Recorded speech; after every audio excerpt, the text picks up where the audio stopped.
వేసవికాలం వచ్చేసింది కదా. ఈ కాలంలో చల్లని గాలి కింద సేద తీరిపోవాలని ఎవరనుకోరు చెప్పండి. ఆ చల్లదనం కోసం కూలర్లు, ఏసీలు, ఫ్యాన్లపై ఆధారపడతారు. అయితే ఏసీలు ఆన్ చేసే ముందు కొన్ని విషయాలు తెలుసుకోండి. లేకపోతే ప్రాణాలు పోయే ప్రమాదం కూడా ఉంది. పాత ఏసీలుంటే ఈ ఎండాకాలం వాటిని మళ్ళీ ఉపయోగించాలి అనుకుంటే ముందుగా కొన్ని జాగ్రత్తలు పాటించండి. ముందుగా ఒక ఏసీ మెకానిక్తో టెస్ట్ చేయించండి. దాని వైరింగ్ సరిగ్గా ఉందో లేదో నిర్ధారించుకోండి. ఇలా చేయించుకోవడం చాలా ముఖ్యం. ఎందుకంటే ఢిల్లీలో ఇటీవలే ఏసీలను రిపేర్ చేసే మెకానిక్ చనిపోయాడు.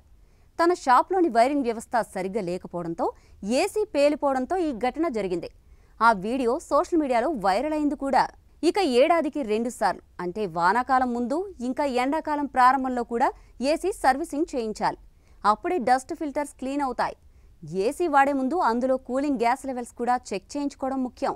లేకపోతే ఆ గ్యాస్ లీక్ అయ్యే ప్రమాదం కూడా ఉంది. ఏసీ ఎక్కువసేపు ఆన్ చేయడం వల్ల దాని లోడ్ టర్బో మోడ్లో ఉన్నప్పుడు మోటార్పై ఎక్కువ ప్రెజర్ పడుతుంది. దాన్ని అధిగమించడానికి సాధ్యమైనంత వరకు స్టెబిలైజర్ వినియోగించడం బెటర్. దీంతో పవర్ హెచ్చు తగ్గులు ఉన్నప్పుడు కూడా ఏసీ పేలిపోయే అవకాశం ఉండదు. అంతేకాదు, ఎప్పటికప్పుడు సాకెట్లు కూడా టెస్ట్ చేయించుకోవడం మంచిది. దీంతో షాక్ సర్క్యూట్ అయ్యే ప్రమాదం నుంచి జాగ్రత్త పడొచ్చు.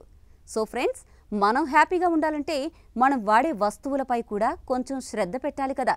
మీరేమంటారు? మీ అభిప్రాయాన్ని కామెంట్ చేయండి.